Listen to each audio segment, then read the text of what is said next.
again implores a chaotic Republican-led Congress to fund a foreign aid package and deal with the national security implications of border security. But we begin on the devastating terror attack overseas. In Russia, citizens are observing a national day of mourning for the 137 people who were killed in an ISIS attack outside of Moscow. Foreign correspondent Deborah Pata starts us off with the latest. Investigators surveying the smouldering wreckage of the aftermath of the weekend massacre near Moscow. On Friday night, armed men in combat fatigues burst into the proper city hall, a popular concert venue, and methodically began shooting the audience before setting the place ablaze. Videos posted on social media show people screaming and ducking for cover as the gunmen fired round after round of automatic gunfire. Someone's shooting here, this man says. The hall is burning. They've set us on fire. Outside, the building was engulfed in flames. Inside, concert-goers tried to escape the relentless gunfire, trapped in a crush of panicked people. Another video shows assailants moving with deadly intent through the complex as they gun people down. The full extent of the horror quickly made clear by a growing line of body bags. The attack comes after the US shared intelligence with Russia, warning that ISIS was planning to strike and advising its citizens to stay away from concert venues. But this week, after a questionable landslide election victory, President Vladimir Putin dismissed the US warning as outright blackmail. In a televised address on Saturday after the carnage, Putin told a shocked nation that 11 people had already been arrested in connection with the brazen attack, including 4 gunmen. And despite the fact that ISIS has claimed responsibility, he used the opportunity to bolster support for his war in Ukraine, now entering its 3rd year. The assailants were moving in the direction of Ukraine, Putin claimed, where they had a Russian border crossing prepared from the Ukrainian side. It's a charge Ukraine flatly denies, and the US has categorically repudiated. That was Deborah Pata reporting. And we're joined now by the Republican chairman of the Foreign Affairs Committee, Texas Congressman Michael McCaul. Good to have you here in person this morning. Thanks for having me, Margaret. Chair McCaul, this attack in Moscow was carried out by ISIS-K, a group that typically emanates out of Afghanistan. We know the U.S. had advanced warning. From what you know, is there an ongoing threat in Eurasia, and are U.S. interests a target? Yeah, I believe so. I think that the CENTCOM commander, General Kurilla, just testified this week before Congress that within 6 months that ISIS-K would have the capability to operate outside of Afghanistan, to do external operations. And it only took 6 days before they hit Moscow or outside of Moscow. And I think Europe is of concern. And it's sort of like we're going back to that old playbook where history repeats itself. And that's why the fall of Afghanistan, the way it was done, and the way we left it with no ISR capability, that intelligence, surveillance, reconnaissance, puts us in danger where this is a new battleground, training ground for ISIS. Well, the U.S. did, though, have some ears on this if they warned Russia, right? Correct. That ISIS was a threat here. You, in your committee, you have been very focused on Afghanistan, and you held a hearing with the retired generals Mark Milley and Frank McKenzie this past week. They both said the State Department failed to adequately plan for the withdrawal from and evacuation from Afghanistan. Given the threat environment the U.S. is facing right now on multiple continents at once, Haiti, Niger, all the Middle East, are you confident that the United States government is prepared to protect its people in all of those posts and carry out evacuations if needed? I'm very concerned. I think what happened in Haiti, our embassy is under threat right now. We're starting to evacuate them. What happened in Afghanistan, the generals are very clear. It wasn't the DOD, it was the State Department that never came up with a plan of evacuation, which by law they're required to do. And so what happened? It was too late when it was put into place. There was a plan, but it was too late. And it was put in place, but only at the time that Kabul was falling and the embassy was starting to be evacuated. I think what the State Department thought they could do is continue our operations in the embassy and normalize with the Taliban and stay there beyond the military retrograde. And I think that was a serious error in judgment. And Ambassador Wilson was the major culprit behind that, including all the way up to the White House.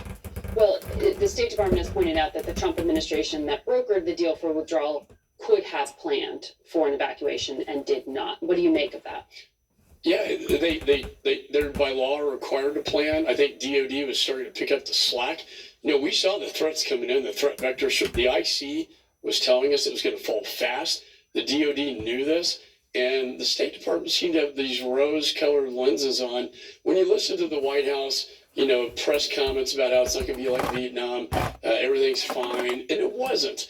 That's why we had the dissent cable come out from the embassy, 23 employees, a cry for help, screaming to get out of there because they knew what was going to happen. The government funding bill that was signed last night, 12,000 additional special visas to Afghan nationals who had worked with the U.S. were tucked into this funding bill. What more needs to be done to help the Afghan allies who worked alongside the U.S.? Well, we promised them we would get them out. The Afghan partners, the interpreters, we left them behind. And that's the biggest sin of the Afghan evacuation. I think the 12,000 SIVs is a great response and a great start to that. I will commend Speaker Johnson. I worked very closely with him to make sure we had that in there because on one hand, Republicans can say, my gosh, we left them behind, but then we're not going to do anything to help them get out with visas. So has Speaker Johnson given you any timeline for a vote on Ukraine aid, given that they are running out of ammunition? His commitment is to put it on the floor after Easter, and we are working on this bill. So as soon as you all come back, April 9th? I would like to be done as soon as possible. I think the situation in Ukraine is dire.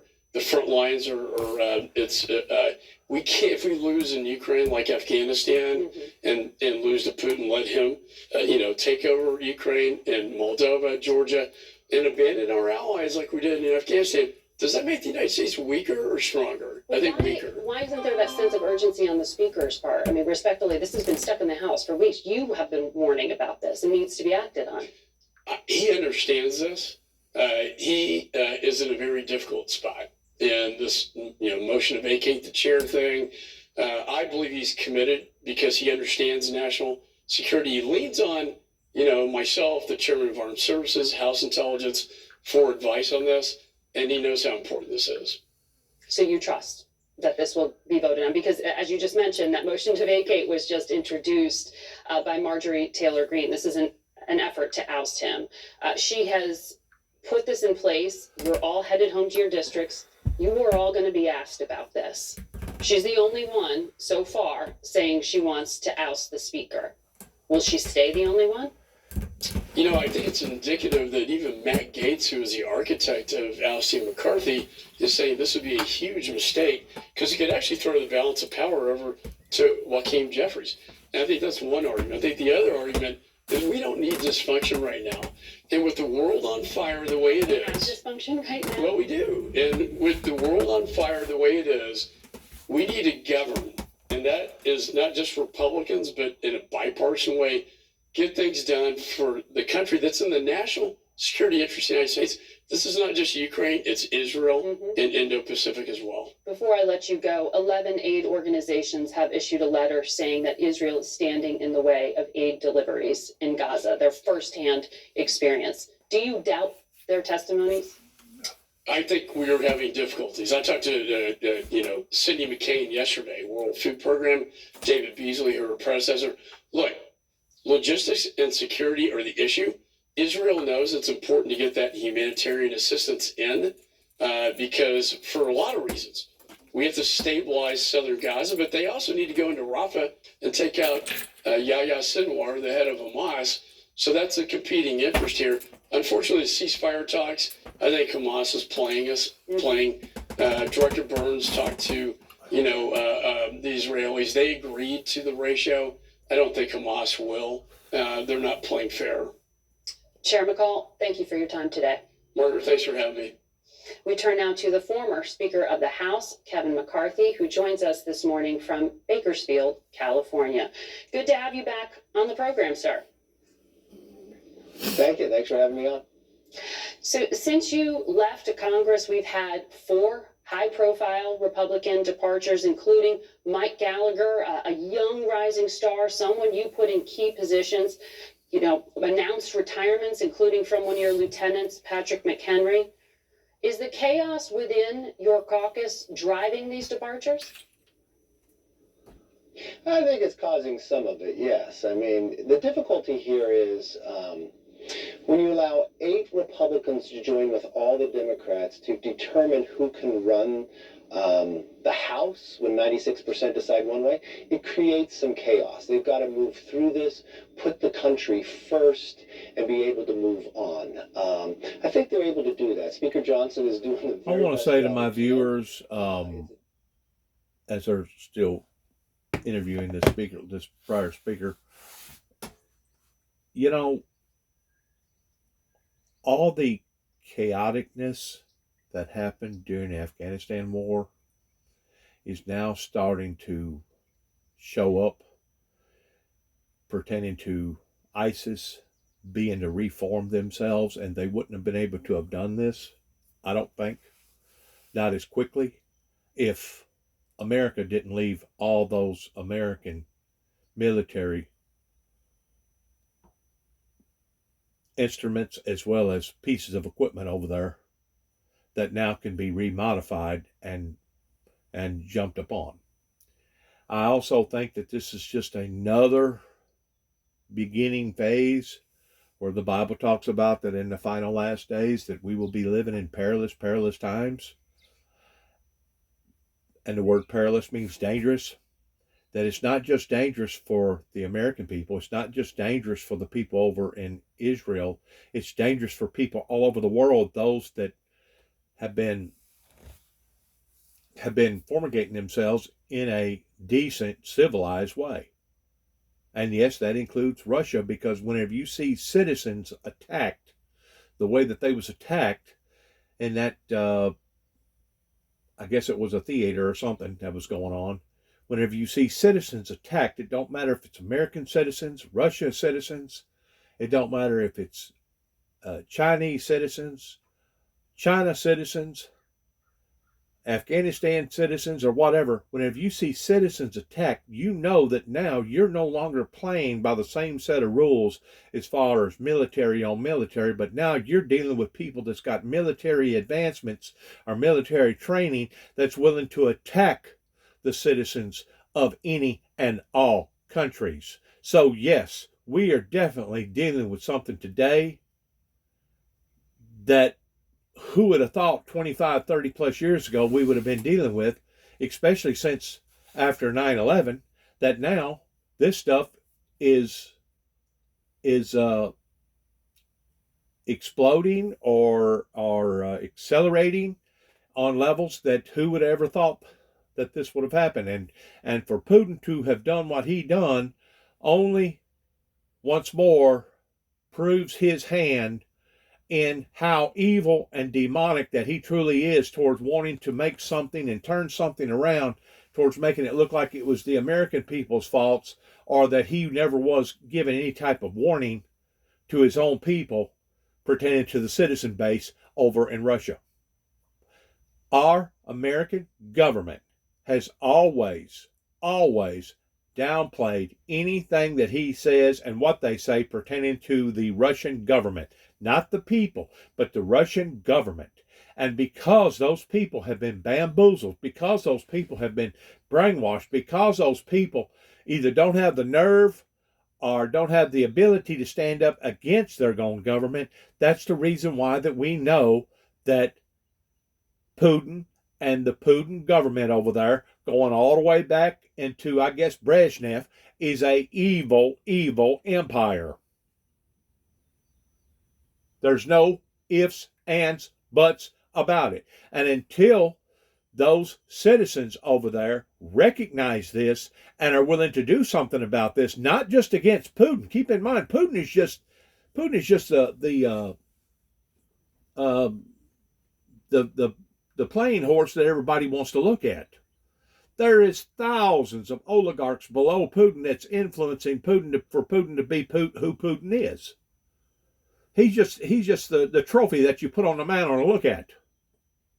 That's all Putin is, which that's basically all of any major player pertaining to a president or a leader in whatever country. They're just an instrument that you look at. If you get to looking deep down inside, it's a whole lot more involved other than the show horse that they've displayed.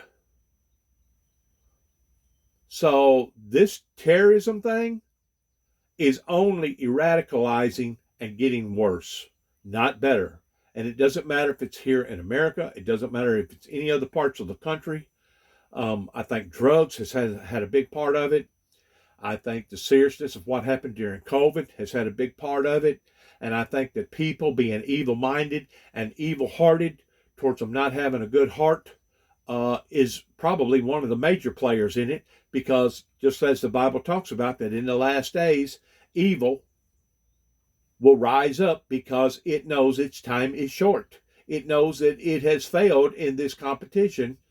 And that's the reason why in Revelations it speaks about how that Satan will come down in great wrath knowing that his time is short. And that happens no matter what continent that you may be on. Terrorism is terrorism against the citizens of whatever continent or whatever country that you're on. And until the people are willing to smush it out, it's going to continue to be there. Regardless whether it be homegrown terrorism, regardless whether it be international terrorism, terrorism is still terrorism, to where people want to take out their hatred and their animosities out on the citizens versus actually going to the military or the group of people engaged with their law enforcement agency. In other words, they're cowards. They're cowards. And they want to basically pick on people that can't defend themselves, the defenseless. This is the era that we're walking off into in the 21st century, and it really makes me sick of the fact that we're in an area right now that we should not be in. Just like it makes me sick of so many people around here in my own home county, in my home area where I was raised up at, turn their backs on me, and really and truly, they wanted to immunize Dennis James Jackson, known as Juby, towards him being a monster. And the whole time, instead of Dennis Jackson being a monster, it was them that was either purposely being the monster, or that it was them that was ignorantly being the monster that allowed themselves to be talked into this imagery that Dennis Jackson is nothing more than a monster. The people that allowed for our families to be abused openly, publicly, in front of everybody, those are the monsters, because they didn't either have enough sense, they didn't have enough courage, or they just didn't care about James Robert Jackson's family. And I'll continue to say that until the day that I die. As far as I'm concerned, these people are some of the most worthless human beings that has ever walked on the planet, that would allow openly for families to be destroyed and not pick up a phone and be disguised in their telephone call and say, well, look, I want to be unanimous here. I don't want nobody to know who I am. Please, if you don't mind, don't reveal who I am. But I'm making this telephone call that this particular family over here in this particular area needs to be dealt with appropriately. Whenever you're dealing with people on the level that nobody cares about other people, now you're dealing with basically the same type of environment that you deal with in jails. What kind of environment is it in jail? See no evil, do no evil. Sweep everything under the table. Somebody gets their brains knocked out, somebody gets bashed, somebody gets shanked, somebody gets killed in their sleep. Even though there's witnesses around, the guards go in there and start asking questions. Did you see anything? Did you see anything? Oh, no, we didn't see nothing. We didn't see a thing. Once more, they're more concerned about protecting their own hides than they are towards seeing true justice being committed or submitted up onto that particular situation. Whenever you have a society that's under that same format or under that same rule of thumb, then you have a demonic, evil, cruel, insensitive society.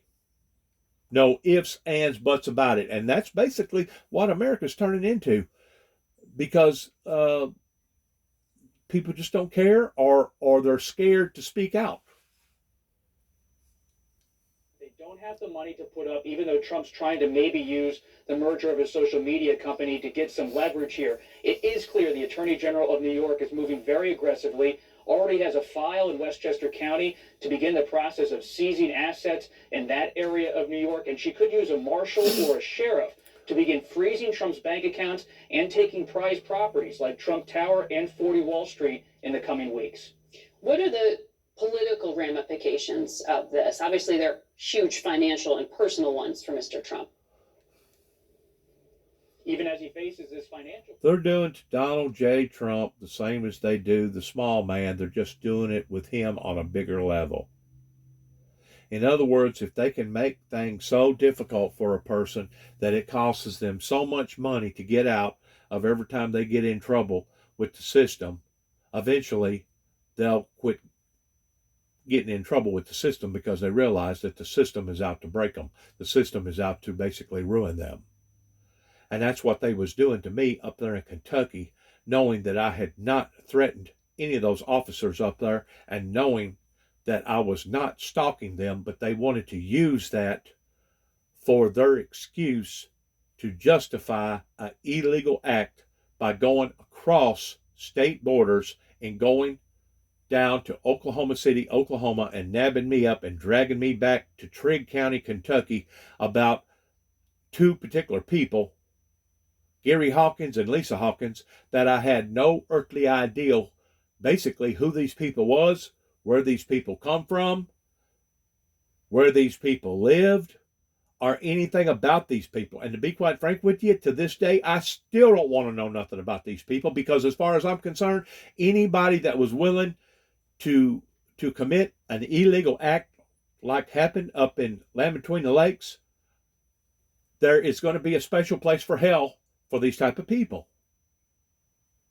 There's going to be a special place for hell for these type of people, because they allowed for certain people that was within the system to commit illegal acts, knowing that I had absolutely no harmful intent towards calling Mr. Gary Hawkins and explaining to him that the things that they had done up in LBL was not going to not be recognized.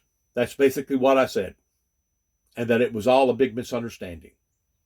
And to think that those judges up there in Trigg County, those judges in Paducah, Kentucky, and those other judges and all them other places done what they done towards attacking me, it just goes to show you how demonic and evil that the system is, because they wanted to turn Dennis Jackson into a dam bomber. Kind of like the Unabomber. They wanted to turn me into a dam bomber, even though the whole time I was trying to warn them and tell them ahead of time what God had showed me to show them, that there was going to be major electrical disturbances. Basically the same type of characteristic as whenever I sent a T-shirt to the 43rd President of the United States, which was young Bush, of stating that a bloody road is coming ahead. A bloody road ahead. And what did Homeland Security up here in Nashville field office do? They freaked the hell out, because they realized that it was Bible, it was biblical Bible prophecy, and they didn't want it to come about. Well, the more that Nashville, Tennessee, and the people in Northwest Tennessee didn't want it to come about, now it's come about. There's bloodshed just about everywhere you turn. But yet no, the people are bamboozled so badly that they still hadn't figured out who was the ones that messed up. Who was the ones that started this rigmarole happening in people's lives right now, to where people can't even pull together towards recognizing the difference between good and bad. between bad and good. Whenever it gets to the point that people don't recognize the differences between a righteous person or a person that's striving towards righteousness versus an unrighteous person, or they claim that they don't recognize it, then you have a society, my friends, that is very, very wicked. Just like over there in Russia.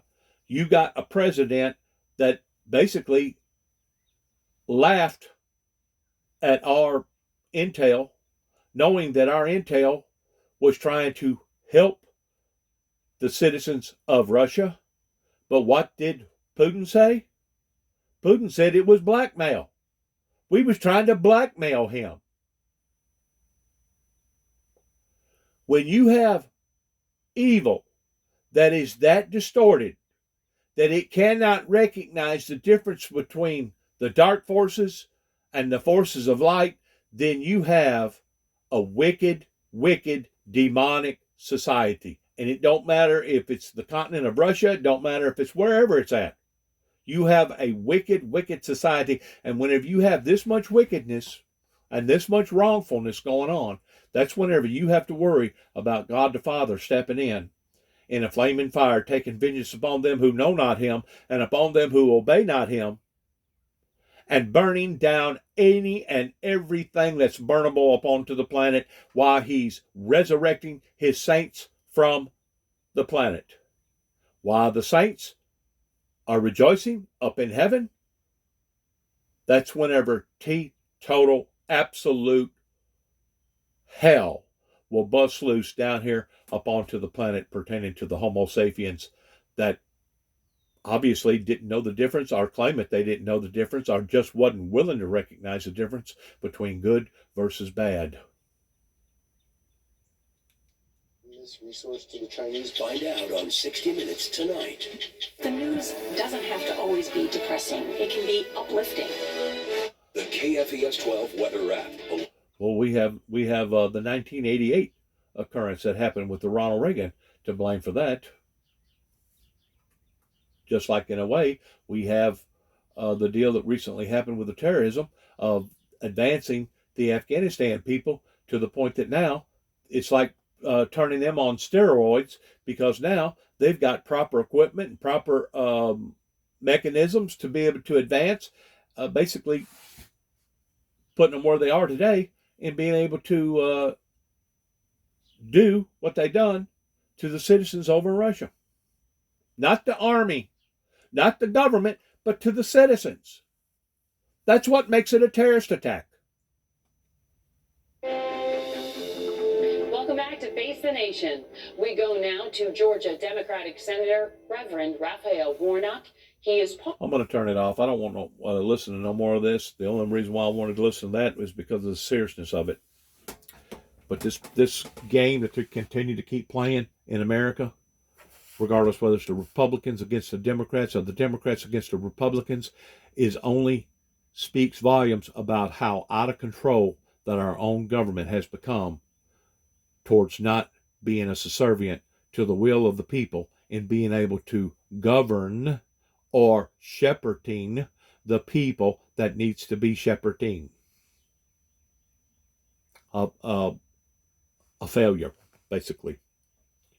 Good luck to all of us. God bless America. God bless our troops. To President Biden's win back in 2020. And God bless our endeavors towards where we go from this moment on. And shalom.